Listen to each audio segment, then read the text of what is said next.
Welcome to Shahi effect. മാർക്കോയ്ക്ക് വിലക്ക്. TV ചാനലുകളിൽ പ്രദർശിപ്പിക്കാൻ പാടില്ല. മാർക്കോ ടെലിവിഷൻ ചാനലുകളിൽ പ്രദർശിപ്പിക്കുന്നതിന് വിലക്കേർപ്പെടുത്തി film certification board. Marco cinema ചാനലുകളിൽ പ്രദർശിപ്പിക്കാനുള്ള അനുമതി നിഷേധിച്ചിരിക്കുകയാണ്. ചിത്രത്തിന്റെ OTT പ്രദർശനം തടയണമെന്നാവശ്യപ്പെട്ടും കേന്ദ്ര സർക്കാരിന് കത്ത് അയച്ചിട്ടുണ്ട്.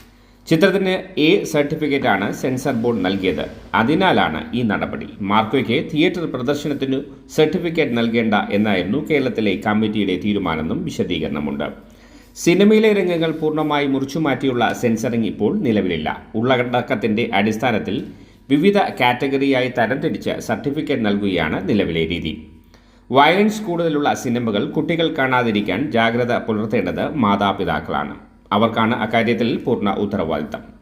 A സർട്ടിഫിക്കറ്റുള്ള സിനിമ 18 വയസ്സിൽ താഴെയുള്ളവരെ കാണാൻ അനുവദിക്കുന്നത് നിയമവിരുദ്ധമാണ്.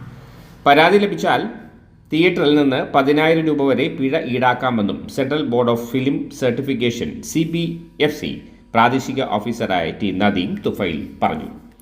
അതിനാൽ തന്നെ സിനിമയുടെ സർട്ടിഫിക്കറ്റിനെ സംബന്ധിച്ച് മാതാപിതാക്കൾ ബോധവാന്മാരായിരിക്കണം എന്നും നദീം കൂട്ടിച്ചേർത്തു. മലയാളത്തിലെ ഏറ്റവും വയലൻസ് നിറഞ്ഞ ചിത്രം എന്ന രീതിയിൽ ആഘോഷിക്കപ്പെട്ട ചിത്രമാണ് മാർക്കോ. ചിത്രത്തിലെ എക്സ്ട്രീം വയലൻസ് സീനുകളിൽ മുൻപും വലിയ രീതിയിൽ വിമർശിക്കപ്പെട്ടിരുന്നു. മാതാപിതാക്കൾ ശ്രദ്ധിക്കുക. പുതിയ വിശേഷങ്ങളുമായി വീണ്ടും കാണാം. അതുവരെ ഏവർക്കും ഷാഹി ഇഫക്റ്റിന്റെ സി ഓഫ്.